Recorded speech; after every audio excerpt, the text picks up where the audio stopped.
मित्र, मी प्राध्यापिका डॉक्टर सविता सावंत. आज मी तुम्हाला FYBA या वर्गातील भारतीय आर्थिक पर्यावरण या विषयातील आर्थिक पर्यावरणावर परिणाम करणारे घटक याविषयी मार्गदर्शन करणार आहेत. ते पुढील प्रमाणे.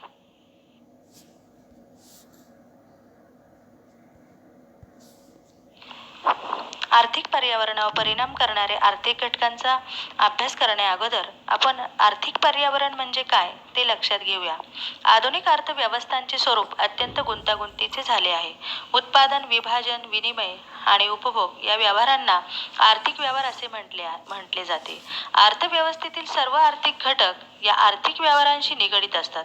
हे सर्व घटक ज्या आर्थिक वातावरणात कार्य करीत असतात त्यालाच सर्वसाधारणपणे आर्थिक पर्यावरण असे म्हटले जाते. देशाच्या नैसर्गिक, आर्थिक, तांत्रिक, सामाजिक, सांस्कृतिक, राजकीय वातावरणातून आर्थिक पर्यावरण निश्चित होत असते. देशातील आर्थिक पर्यावरणाचा देशाच्या आर्थिक विकासावर परिणाम होतो. देशाचे आर्थिक पर्यावरण अनुकूल असेल तर देशाच्या आर्थिक विकासात वाढ घडून येते, तर प्रतिकूल आर्थिक पर्यावरणामुळे देशाच्या आर्थिक विकासात अडथळे निर्माण होतात. तर विद्यार्थी मित्रांनो, आर्थिक पर्यावरणावर परिणाम करणारे आर्थिक घटक हे खालील मुद्द्यांच्या आधारे लक्षात घेणार आहोत. त्यामधला पहिला जो मुद्दा आहे तो म्हणजे राज्यकोषीय धोरण. प्रत्येक अर्थव्यवस्थेमध्ये अर्थव्यवस्थेवर अनुकूल परिणाम घडवून आणण्यासाठी त्या संबंधित देशाची आर्थिक नीती ही अर्थव्यवस्थेचे आर्थिक पर्यावरण बदल करण्यासाठी अत्यंत महत्त्वाची असते. सरकार अंदाजपत्रकाच्या माध्यमातून, राज्यकोषीय धोरणाच्या माध्यमातून योग्य तो अनुकूल बदल घडवून आणत असते.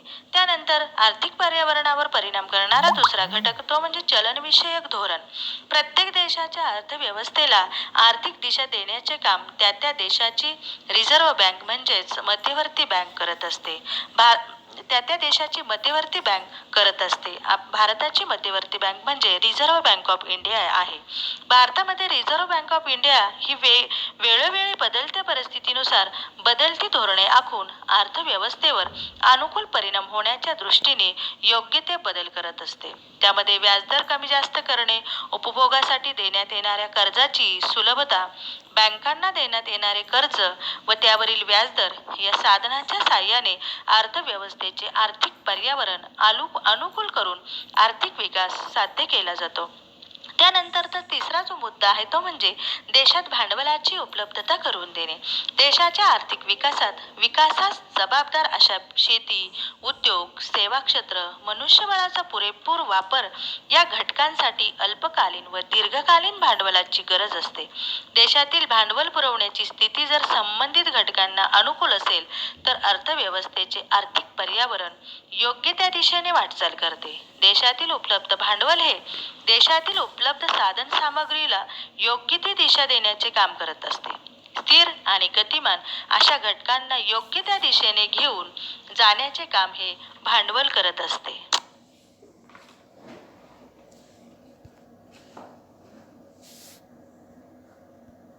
पुढचा जो मुद्दा आहे तो म्हणजे पायाभूत सुविधांची स्थिती. प्रत्येक अर्थव्यवस्थेच्या विकासासाठी प्रमुख कारणीभूत घटक म्हणजे पायाभूत सोयी सुविधा होय. पायाभूत सोयी सुविधा म्हणजे आर्थिक विकास होत असताना विकासासाठी आवश्यक असणारे काही महत्त्वाचे घटक की ज्या घटकांमुळे आर्थिक विकासाला हातभार. प्रामुख्याने ऊर्जा, कर्ज पुरवठा, वाहतूक, दळणवळण सुविधा, बँक, विमा सुविधा, शासनाकडून पुरवल्या जाणाऱ्या आर्थिक सुविधा, योग्य नियंत्रित बाजारपेठा, जलसिंचन, रस्ते, विमानतळे, कच्च्या मालावर प्रक्रिया करणारे उद्योग यांचा समावेश होतो. हे सर्व घटक जर अनुकूल असतील तर अर्थव्यवस्थेचे आर्थिक पर्यावरण सुधारते. आर्थिक क्षेत्रात उत्पादन वाढ होते, बाजार विस्तारतात, देशांमध्ये रोजगाराच्या संधी निर्माण होतात, परिणामी लोकांचे उत्पन्न वाढते, बचत वाढते आणि देशातील एकूण गुंतवणूक देखील वाढते. पायाभूत सोयीसुविधा या आर्थिक विकास पूरक असतात. पायाभूत सोयीसुविधा उपलब्ध करून देण्याचे काम त्या अर्थव्यवस्थेतील शासन करत असते. त्यानंतरचा पुढचा जो मुद्दा आहे तो म्हणजे रोजगाराच्या संधी. रोजगार हा अत्यंत महत्त्वाचा घटक आहे जो लोकांच्या जीवनमानावर परिणाम करत असतो. रोजगार संधी निर्माण झाल्याने लोकांची जीवनमान पातळी सुधारते, बचत निर्माण होते, गुंतवणूक वाढून इतर उत्पन्नाची साधने निर्माण होतात, परिणामी राहणीमानाचा निर्देशांक वाढतो. देशांमध्ये जर जनता सुखी, समाधानी, आनंदी चांगली असेल तर त्याचा परिणाम लोकांची काम करण्याची शक्ती, इच्छा वाढते आणि देश आर्थिक विकासाकडे मार्गक्रमण करतो. त्यानंतरचा जो पुढचा जो मुद्दा आहे तो म्हणजे राष्ट्रीय उत्पन्नातील अनुकूल बदल. राष्ट्रीय उत्पन्नातील अनुकूल बदल हा राष्ट्राच्या विकासाचा एक निर्देशांक समजला जातो. ज्या राष्ट्राचे राष्ट्रीय उत्पन्न जास्त असते तो देश विकसित समजला जातो, कारण त्याच तुलनेने त्याच पातळीवर दरडोई उत्पन्न असते. वाढलेले राष्ट्रीय उत्पन्न हे आर्थिक विकासाचे सूचक मानले जाते. राष्ट्रीय उत्पन्न वाढल्याने अर्थव्यवस्थेचा आर्थिक वृद्धी दर वाढू शकतो, म्हणजेच आर्थिक पर्यावरणावर राष्ट्रीय उत्पन्नाचा परिणाम होत असतो.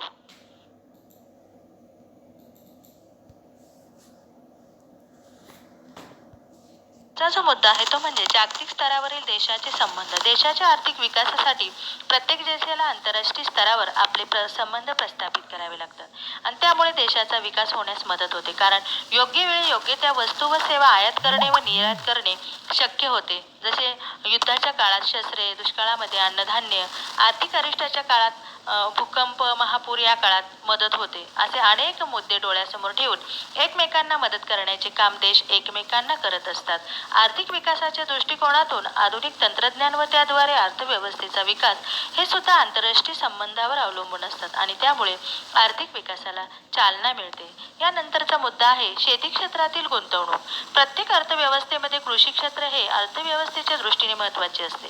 भारतासारख्या कृषीप्रधान देशांमध्ये शेती क्षेत्राला आधार दिल्यास शेती विकसित होऊन लोकांचे कृषी उत्पादन वाढते व त्यामुळे उत्पादनात वाढ होते. शेतीतील गुंतवणूक वाढत जाते, लोकांचे राहणीमान सुधारते, देश अन्नधान्याच्या बाबतीत स्वयंपूर्ण होतं आणि त्यामुळे परकीय चलन वाचते. कृषी उद्योगांची स्थापना होऊन अर्थव्यवस्थेचा वेगवान विकास तसेच रोजगार संधी निर्माण होतात. त्यानंतरचा मुद्दा आहे देशाचे आर्थिक धोरण. आजच्या काळात सर्वच अर्थव्यवस्था गतिमान विकासाभिमुख असल्याने सरकारकडून आजच्या स्थितीला अनुकूल प्रकारची काळानुसार आवश्यक अशी आर्थिक धोरणे जर राबवली गेली तर देशांमध्ये उपलब्ध असलेल्या संसाधनांचा, मनुष्यबळाचा, भांडवलाचा योग्य वापर होऊन देश आर्थिक विकास साध्य करू शकतो. आर्थिक धोरणांमध्ये कृषी विकास, औद्योगिक विकास, ग्रामविकास, देशातील उपलब्ध मनुष्यबळामध्ये काम करण्याची शक्ती, इच्छा निर्माण होईल अशी धोरणे. याशिवाय अर्थव्यवस्थेमध्ये बँकांचे व्याजदर, शेती कर्ज पुरवठा असे विकासाला अनुसरून धोरणे आखणे आवश्यक असते. अर्थव्यवस्थेमध्ये निर्माण झालेले कृषी उत्पादन, औद्योगिक उत्पादन, तंत्रज्ञान, उपलब्ध मनुष्यबळ या सर्वांच्या दृष्टीने अनुकूल धोरणे जर राबवली गेली तर अर्थव्यवस्थेचा आर्थिक विकास घडून येतो.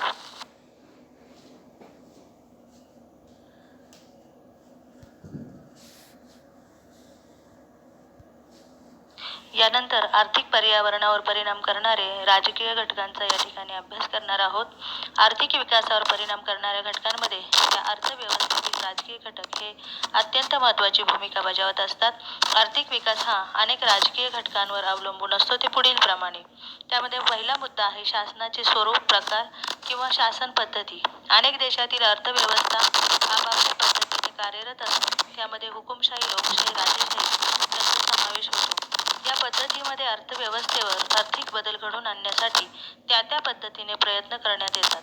साधारणपणे या प्रयत्नांचा अंतिम उद्देश हा त्या अर्थव्यवस्थेमध्ये आर्थिक सुबत्ता निर्माण व्हावी, जनसामान्यांना जीवन जगणे सुसह्य व्हावे, देशाचा आर्थिक विकास व्हावा, तसेच आंतरराष्ट्रीय स्तरावर आर्थिक पत व प्रतिष्ठा याबरोबरच राजकीय सामाजिक प्रतिष्ठा वाढावी हे उद्देश असतात. राजेशाही व हुकुमशाहीमध्ये एक व्यक्ती निर्णय घेत असतो, तर लोकशाहीमध्ये लोक कल्याणकारी कल्पना डोळ्यासमोर ठेवून अर्थव्यवस्थेचे आर्थिक पर्यावरण जगाच्या अर्थव्यवस्थेच्या तुलनेत विकासाभिमुख, लोकाभिमुख करून आर्थिक विकास साध्य केला जातो. राजसत्ता कुठलीही असो, शेवटी जनतेचे कल्याण, जनतेचा सरकारवर विश्वास बसेल या मार्गाने विकास साध्य केला जातो. असे म्हटले जाते की हुकुमशाहीमध्ये तर एका व्यक्तीने घेतलेला निर्णय चुकला तर त्याचा अर्थव्यवस्थेच्या आर्थिक पर्यावरणावर विपरीत परिणाम होतो. असे नाही तर सर्वसामान्य जनतेच्या जीवनावर देखील विपरीत परिणाम होतो व हा परिणाम सार्वत्रिक असतो. तर लोकशाहीमध्ये कोणताही निर्णय घेताना चर्चेतून, अनेक विचारांच्या फेऱ्यातून, चांगल्या वाईट गोष्टींचा विचार करून संसदेत चर्चा केली जाते व त्यानंतर निर्णय घेतला जातो. त्यामुळे या व्यवस्थेतील निर्णय बहुतांश वेळा लोककल्याणकारी असतो. त्यामुळे त्याचा अर्थव्यवस्थेच्या आर्थिक पर्यावरणावर अनुकूल परिणाम झाल्याचे दिसून येते. यानंतर दुसरा घटक आहे राजकीय स्थैर्य. देशाच्या आर्थिक विकासावर त्या देशातील राजकीय घटकांचा परिणाम होत असतो. ज्या देशांमध्ये एका विचारसरणीच्या पक्षांची सत्ता अधिकाधिक काळ असते, तेव्हा अशा सत्तेने घेतलेले निर्णय व त्यांची अंमलबजावणी सुव्यवस्थितपणे स्थैर्य, स्थिर विकास अशा पद्धतीने होऊन अशा सरकारांमध्ये अर्थव्यवस्थेचा आर्थिक पर्यावरणावर अनुकूल परिणाम घडतो आणि अर्थव्यवस्थेचा आर्थिक विकास वेगाने होतो. असे म्हटले जाते की राजकीय स्थैर्यामुळे त्या त्या अर्थव्यवस्थांमध्ये आपोआप आर्थिक स्थैर्य प्राप्त होते. जर थोड्या थोड्या कालावधीत सरकार बदलणारे असेल तर त्याचा अर्थ राजकीय स्थैर्य असेल तर आर्थिक विकासामध्ये अडथळा निर्माण होतो. अर्थव्यवस्थेचे आर्थिक पर्यावरण बिघडते आणि आर्थिक विकासावर प्रतिकूल परिणाम होतो. म्हणून असं म्हटलं जाते की शासन स्थैर्य हा राजकीय घटक अर्थव्यवस्थेच्या आर्थिक पर्यावरणावर परिणाम करत असतो. यानंतरचा घटक आहे सत्ताधारी पक्षाचा जाहीरनामा. प्रत्येक देशामध्ये प्रत्येक राजकीय पक्ष सत्तेची खुर्ची मिळवण्यासाठी आपला जाहीरनामा जनतेपुढे मांडत असतो. परंतु सत्तेत एक पक्ष आल्यावर विरोधी बाकावर बसलेले पक्ष सत्ताधारी पक्षाला अडथळा कसा निर्माण करता येईल असाच प्रयत्न करत असतात. जर वचननामा किंवा जाहीरनामा देशाचा आर्थिक विकास साधणारा असेल तर बहुमतातील सरकार त्या योजना पुढे प्रभावीपणे राबवून आर्थिक विकास साध्य करते. परंतु त्यामध्ये जर अडथळा निर्माण झाला तर अशी धोरणे विकासाला मारक ठरतात. कधीकधी काही सत्ताधारी पक्ष अवाजवी, अयोग्य, आर्थिक व कोझीबाहेरच्या योजना जनतेपुढे मांडतात आणि त्यामुळे त्या पूर्ण होत नाही. त्यामुळे जनतेची फसवणूक झालेली दिसते. म्हणून असं म्हटलं जाते की सत्तेवर येणाऱ्या पक्षाने देशाच्या आर्थिक विकासावर अनुकूल परिणाम होईल व अर्थव्यवस्थेचे आर्थिक पर्यावरण सुधारेल अशा पद्धतीने धोरणे आखली पाहिजेत.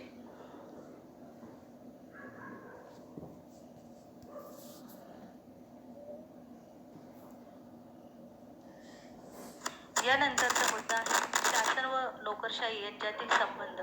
देशाच्या आर्थिक विकासाला पूरक ठरतील अशी अनेक ध्येय धोरणे, कायदे व नियम यांचे भविष्यकालीन विकासासाठी प्रचलित सरकारकडून सुयोग्य पद्धतीने अंमलबजावणी होणे हे अर्थव्यवस्थेच्या आर्थिक पर्यावरणाच्या दृष्टिकोनातून फायद्याचे असते. शासन व्यवस्थेतील अनेक अधिकारी शासकीय योजनांची अंमलबजावणी करत असतात.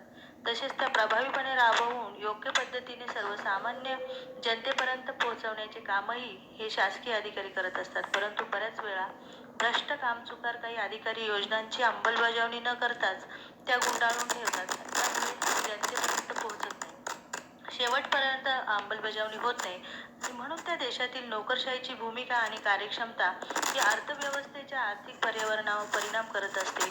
काही सरकारे भ्रष्ट व अकार्यक्षम अधिकाऱ्यांना पाठीशी घालतात. एवढेच नव्हे तर कधी कधी त्यांना राजश्रय दिला जातो. त्याचा परिणाम अर्थव्यवस्थेच्या आर्थिक पर्यावरणावर विपरीत होतो. त्यानंतरचा मुद्दा आहे सरकारची जनतेप्रती असलेली आस्था. जनतेमधून निवडून जाणारे, जनतेचे प्रतिनिधित्व करणारे लोकप्रतिनिधी हे जनतेची नात ओळखणारे असले पाहिजेत.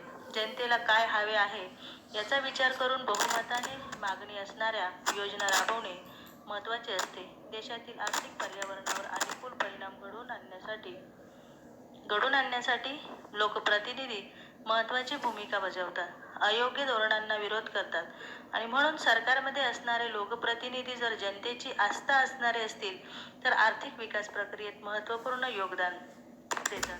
त्यानंतरचा मुद्दा आहे देशातील करांची रचना. सरकार चालवण्यासाठी उत्पन्नाचे भाग हे उत्पन्न करांच्या माध्यमातून कर बसवताना कर आकारणीचे महत्तम सामाजिक लाभाचे तत्व सरकारला राबवावे लागते. याचा अर्थ कर आकारणी करत असताना श्रीमंतांवर बसवलेले कर हा श्रीमंतांवर अन्यायकारक नसावा आणि गरिबांना शासकीय योजनांच्या माध्यमातून लाभ देत असताना एका विशिष्ट मर्यादेपर्यंत तो देता येईल याचा विचार सरकारला करावा लागतो.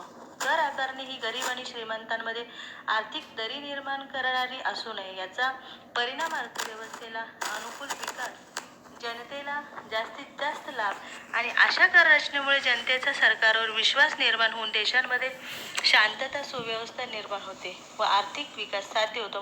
म्हणून म्हटले जाते की देशातील करांची स्थिती, सरकारची कर नीती ही आर्थिक विकासाच्या पर्यावरणावर परिणाम करत असते. त्यानंतरचा मुद्दा आहे शासनाचे करविषयक धोरण. सरकारचे करविषयक धोरण हे आर्थिक विकासावर परिणाम करणारे असते.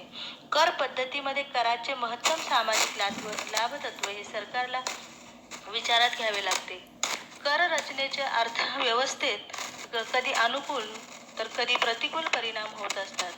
कर धोरणामुळे लोकांच्या काम करण्याच्या शक्तीवर, लोकांच्या बचत व गुंतवणुकीवर परिणाम होत असतो. तसेच अर्थव्यवस्थेतील गरिबांचे उत्पन्न काढून घेत असेल तर त्याचा प्रतिकूल परिणाम हा